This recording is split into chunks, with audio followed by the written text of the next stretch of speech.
memulai diskusi kita, saya izin menyampaikan pantun. Boleh, Pak. Kepada Ibu Christina sama Michael. Ya. Indah berkembang bunga cempaka, Ya. sinar rembulan penghias angkasa. Selamat datang di Balai Pustaka, Istana Peradaban Kebanggaan Bangsa. Perkenalkan, saya Fahrozi, Direktur Utama Balai Pustaka, dan kebetulan saya di sini sudah 6 tahun dan sebelumnya malah melintang di BUMN korporasi yang berbeda, dari mulai Inhutani, Perum Perhutani, dan sekarang di Balai Pustaka. Kenapa saya jadi direksi di Inhutani, Perhutani? Karena background saya sarjana kehutanan, S2, S3 di marketing. Jadi di Balai Pustaka yang korporasi tadinya mau mati, dihidupkan lagi dengan ilmu marketing saya. Iya. Gitu. Dan bersyukur dengan begitu sulitnya Balai Pustaka yang tadinya hampir mati, Kolaps ya. hampir tenggelam, sekarang bisa tumbuh lagi. Oh ya, iya. Ya memang Balai Pustaka diakuisisi dengan dana reksa atau apa? Dana reksa itu induk holding. Jadi bahasanya adalah kita dimasukkan ke BUMN scale up namanya. Scale up itu berpeluang bisa jadi kembali berdiri sendiri tanpa ada berinduk, asalkan bisa hidup secara mandiri tanpa disupport. Nah, dana reksa ingin menghidupkan Balai Pustaka agar bisa naik kelas, agar bisa memenangkan persaingan.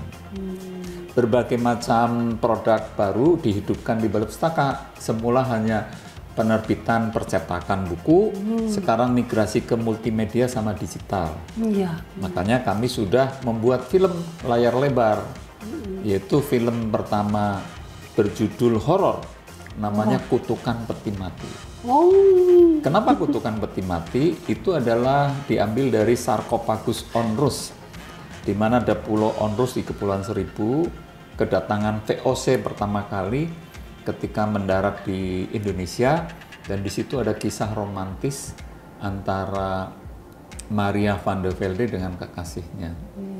Kisah romantismenya itulah dibikin film bergenre horor. Kenapa horor? Karena lagi hit, lagi diminati oleh penonton. Kalau Siti Nurbaya nanti tayangnya mungkin kalau nggak Oktober November.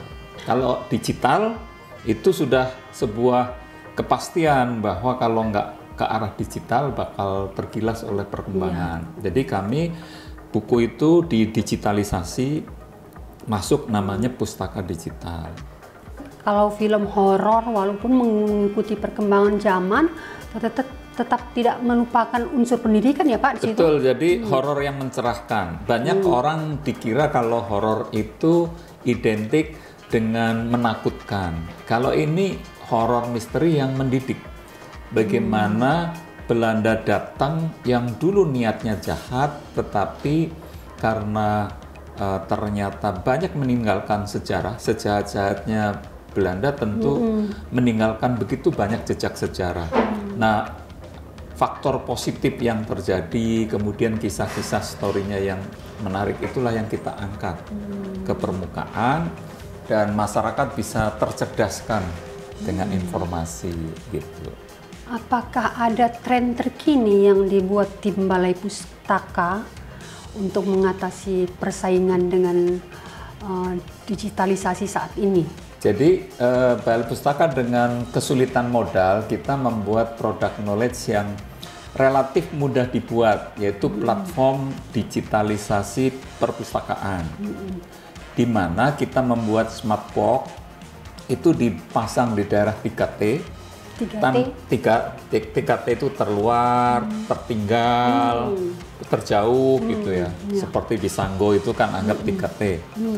Ditaruh di tengah hutan yang tidak ada internetnya, dia bisa berfungsi seperti wifi. Dan HP milik orang-orang di terjauh pun bisa masuk ke situ tanpa berkurang kuota internetnya. Jadi dia semacam kayak wifi, nanti di bawah pun di kafe ada ya contohnya. Di mana konten-konten dimasukkan dari mulai buku kurikulum. Buku kurikulum itu secara gratis bisa akses ya. Yang kedua, buku bacaan klasik dari novel, sastra, populer. Yang ketiga, audiobook. Untuk tunanetra yang tidak bisa membaca, maka buku itu sudah direkam, dibaca oleh artis, rekamannya masuk di situ, namanya audiobook. Terus yang terakhir video. Jadi video, misalnya video Pesona Indonesia. Kami dapat dari Sandiaga Uno, Maman Parekraf ya. Itu ada lebih dari 50 video Pesona Indonesia. Ya. Jadi orang Sumatera bisa nonton kehebatan Raja Ampat. Orang Papua yang ada Raja Ampatnya bisa nonton kehebatan Danau Toba. Jadi seluruhnya dimasukkan, kemudian ada video lomba berbalas pantun. Kemudian ada video tentang pendidikan. Jadi total videonya lebih dari 350. Semua orang bisa mengakses ke situ dengan jarak kurang lebih 50 meter kalau itu dipasang. Sementara ini banyak CSR BUMN yang meminta Balai Pustaka memasang di daerah-daerah binaan mereka. Misalnya Pertamina, itu lebih dari 100 tempat di binaan Pertamina, baik perpustakaan digital maupun konvensional. Kalau konvensional, nanti Ibu sama Michael bisa membuat video ya di lantai 3 di perpustakaan Heritage namanya. Oh, Heritage. Heritage itu menyimpan naskah-naskah kuno yang ada Bible yang bertulisan huruf Dayak, ada tahun 1850. Wow. Nah, sangat menarik. Jadi sayangnya Ibu terlambat ke Balai Pustaka, kalau dari dulu bisa bikin konten yang lebih menarik. Gitu. Iya, Pak. Ya, dan para penikmat YouTube bisa juga mendengarkan informasi tentang kekinian dari Balai Pustaka. Iya. Jadi Balai Pustaka yang dulu identik kumuh, tidak berkembang, sekarang jadi tempat bertandangnya, singgahnya para selebriti. Jadi Ibu pasti mengenal Chelsea Islan, Reza Rahardian, Marsha Timothy, Atika Zolan. Mereka para bintang ternama Indonesia yang sudah singgah ke sini. Gitu.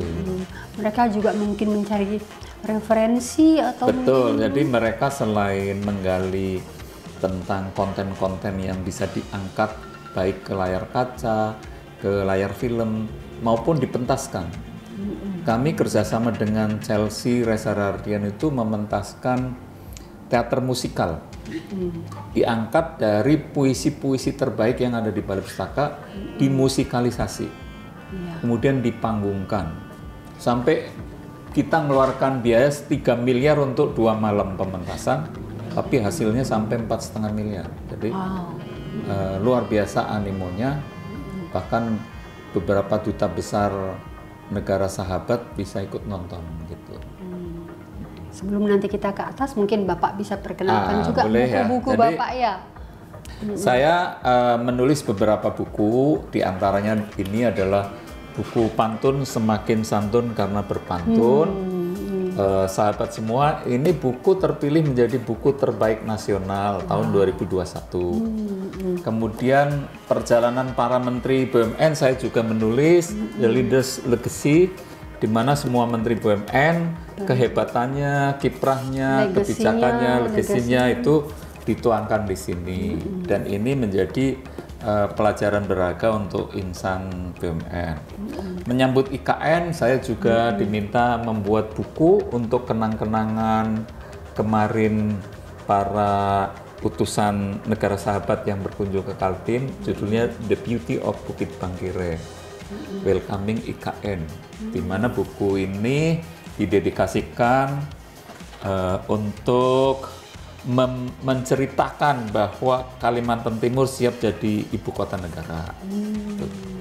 Kemudian buku Pulih dan Bangkit, di mana di era corona pandemi kemarin begitu sulitnya negara untuk bangkit secara ekonomi, tapi melalui tangannya Pak Jokowi bisa pulih dan bangkit. Saya ikut menulisnya. Kemudian ada buku di mana ini testimoni seluruh Dirut BUMN terhadap menterinya, menteri sebelum ini yaitu Bu Rini. Saya membuat bukunya. Dan ini bukunya laris manis karena hampir semua BUMN pesan buku ini. Jadi adapun buku-buku ini sejarah kereta api, The Railway, di mana buku ini mencatat sejarah sejak zaman Belanda, masa kini dan masa mendatang. Jadi ini isinya tentang sejarah perkereta apian dari masa dulu sampai sekarang.